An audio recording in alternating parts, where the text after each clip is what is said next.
this is the final review of the recently finished airing Chinese drama The Ideal City, 理想之城。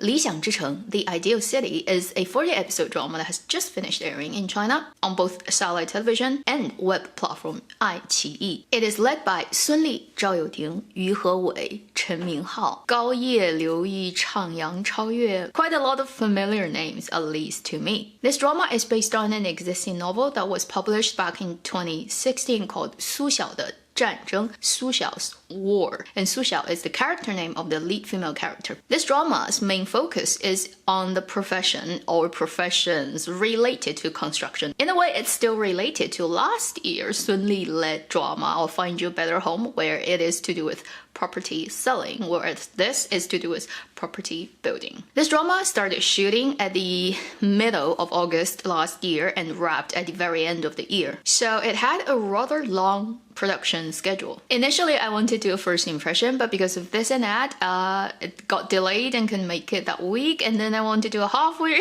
review, and then life happens. I made the longer video that I just couldn't get the time to edit more than what I could. So by the time that I'm able to sit down and make a video on this drama, it's already finished airing and I've watched all of it. I'll first let you know my rating, and we're gonna go into talk about, as usual, what I think is good and not so good about this drama. After watching the whole thing, I'll give it a 2 goat mind rating. Let me first quickly introduce you to the story. The story is focused on the main character played by Sun Li called Su Xiao. She works in the city Shanghai, but she is not from there. Like many young people these days who come from smaller cities from other places, concentrated their way into the first line, what we call big metropolises such as Beijing, Shanghai, Shenzhen, Guangzhou, and try to create their own career. She learned cost engineering in her major and also in her master's degree, and she's a very good cost engineer as the story sets it up. But she's also very inexperienced and not a master of dealing with human relationships. And because of her shortcomings in that respect, she gets into a lot of trouble. She becomes almost a scapegoat for a lot of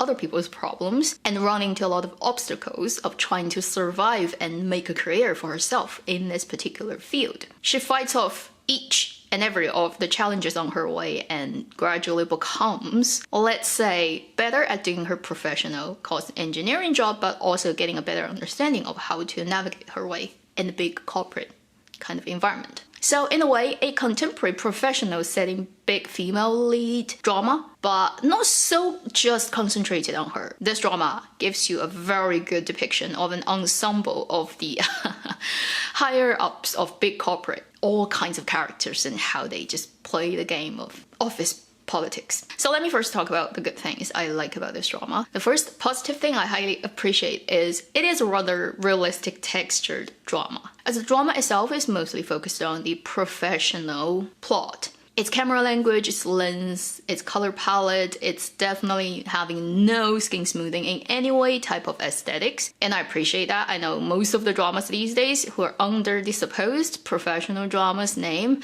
still go overboard with idealizing, romanticizing, making people looking too pretty. Because honestly, if you've been a commuter and work in that kind of environment, and after a whole day's work, you will have no makeup left on your face. If you're a woman, the coarse texture of your skin and then imperfect bags under your eyes, everything, they are all represented in this drama. So it immediately gives you the idea that this is not an idle drama, this is a more serious drama, and it's very fitting for its script, for the story, and for the pack of actors it picked. So the realism vibe is something I really like and highly appreciate. The second great thing about this drama is definitely the cast choice. By no means that they're all perfect in terms of being the best actor and actress in this world, but for the role they play, very good. As the lead of this drama, Sun Li and Zhao Youting both performed exactly to my expectation. Although they didn't exceed that at all, and I wish it could be better, but as it stands now, I have no problems. In the department of acting, the really juicy part of The Ideal City comes from the older pack of actors in their mid-age 40-50s range, the guys who are the upper management of this incorporated big group company. Yu Hewei, Chen Minghao, Li Chuanying, all those older guys, so good. They managed to bring to life that high level office politics in this type of huge incorporated company setting. It is super juicy to watch the back and forth, like a tennis ball game between these older foxes. As I was watching, I just feel I'm looking at really foxes trying to outsmart each other all the time. Although I haven't personally worked in a very big incorporated company in that type of environment, I do know people who have worked there, and there's a particular friend who worked in very similar, although not in this professional field. She worked in advertising, but also a big incorporated company. And she's like, oh my god, like those things that happens in this drama, the events and how people deal with them, and all the hierarchies and the games that people play. Oh, this is so much like what I've experienced now. I've seen in the years past working in that company, and it's almost like textbook.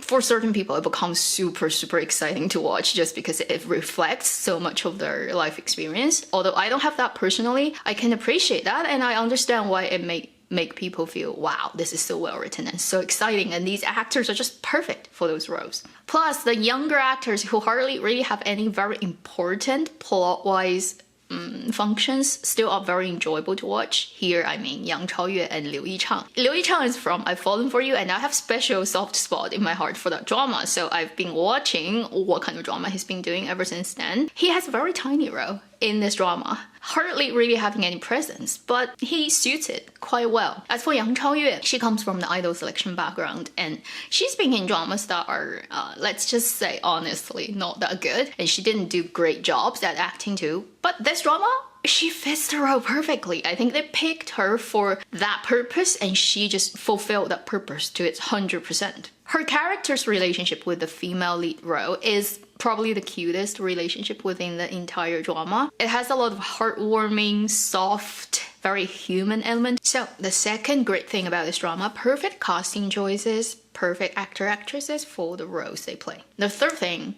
obviously we'll come to the story itself. If you want to watch a really well-written office politics fight between different groups of people, different individuals who have different motivations, they want different things, it comes to clash, and how that plays out, this is one of the best I've seen this year. By no means being perfect, and sometimes certainly dramatized, it is still a rather well-written and well-played script. Overall, this one spends very little time focusing on romantic relationship, although we still see a main romantic line between the female lead and the male lead. Both of them are characters who definitely put career advancement first important thing. Romantic relationships for both characters are like far behind the ranks of importance in their life. And there's also a very subtle, almost competition going on between them, that they're trying to outsmart each other all the time and trying to guess what you're trying to do to me. So it's not the pure romantic happy relationship. So for some people who just want both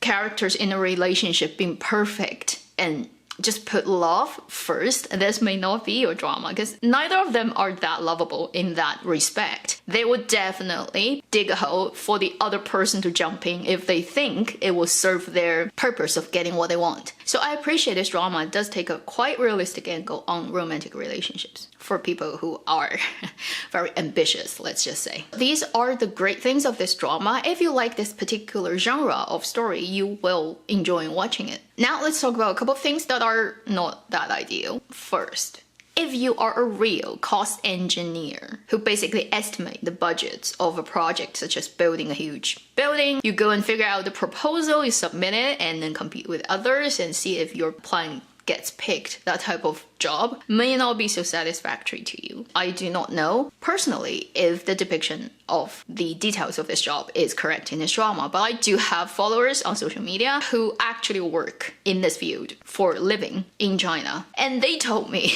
it's like the details of, for example, if you're a cost engineer, what you're responsible for. If something happens, like described in the drama, the certain events, certain accidents, whether you'll be accounted for that responsibility. And a lot of those details are not really correct. Those professional cost engineers are like, it's a pain for me to watch this drama because I just see this is a mistake, that is a mistake, that doesn't work in reality like that, this will never happen, blah blah blah blah. So if you are working in this, you may not like what you're gonna see in this drama. Most of that content happens in the early part of the drama when Sun Li's character had a couple of episodes of difficulty in her work. Later, when she moved up to the management ladder and becomes more involved in managing other people, these professional details do not come out that much. So I trust a lot of people's feedback that they gave me about this drama. And for drama that is focused on this particular profession, I feel a little bit sad that it couldn't really do justice or be accurate about the details of the work. For this drama, The Ideal City, the focus is actually mostly on the big incorporated company's office politics. It just happens to pick this particular profession and business as its focus. So it has this weird thing of, on one side, the office politics is very well written and very well played. On the other side, when it comes to cost engineering, for example, the professional cost engineers just wings at the inaccuracy. So it really is up to individual audiences to decide whether that's going to heavily impact your enjoyment of this drama. The second thing I find that's not so ideal watching this drama, here is a spoiler for you, so if you don't want to hear it, jump to this point. The weird plotline of Hong Mei and Zhao Xiankun, the big boss of this big incorporated company, and this lady who is a longtime friend of our female lead character. Somehow they have a weirdly not specific or explained clearly but still going on there, but you don't know when it started and how it happened, kind of a weird romantic relationship. Yeah, that's a long line, but because it's very confusing. It's never clearly explained. You just see seemingly this lady has a little bit interest in this guy a little bit. The guy seems to be at very few moments stopped and look at her reaction, and suddenly at the very end of the drama, out of nowhere, they are somehow together, and suddenly he showed up at her apartment, which seems like it's actually money that he's giving her to rent, and then asked for food, and she cooked for him, and they seem to be very happy sitting there eating, and no explanation of when that happened, what happened. Like, it just kind of fell out of nowhere. If you know you're at the very end of the storytelling, you don't have any space and time to explain what's going on anymore, maybe just don't do it. That really can just not happen and wouldn't affect anything. Go and watch the drama, you understand what I mean. So this sudden weird romantic relationship between Yu Hewei's character and Gao Ye's character just confused most of the audiences watching this drama, and strongly affected my enjoyment of this drama. The literal last 2 episodes, I'm like, what? How?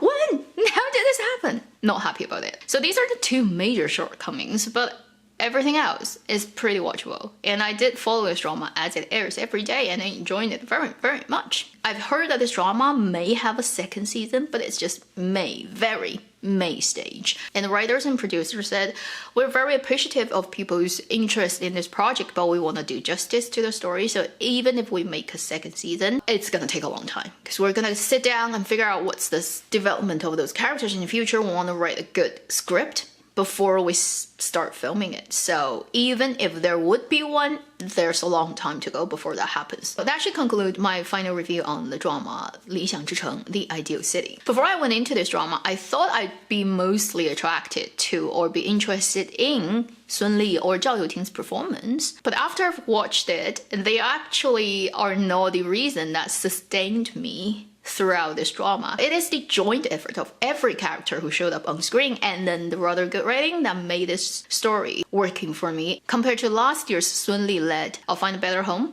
for You, I think this is a better drama, and I'm very happy that I decided to go into it and watch through it. Hopefully that is useful for you if you still haven't decided whether you should go and watch The Ideal City. Thank you for watching Avenue X. I'll see you in my next video. Meanwhile, live long and happy drama watching.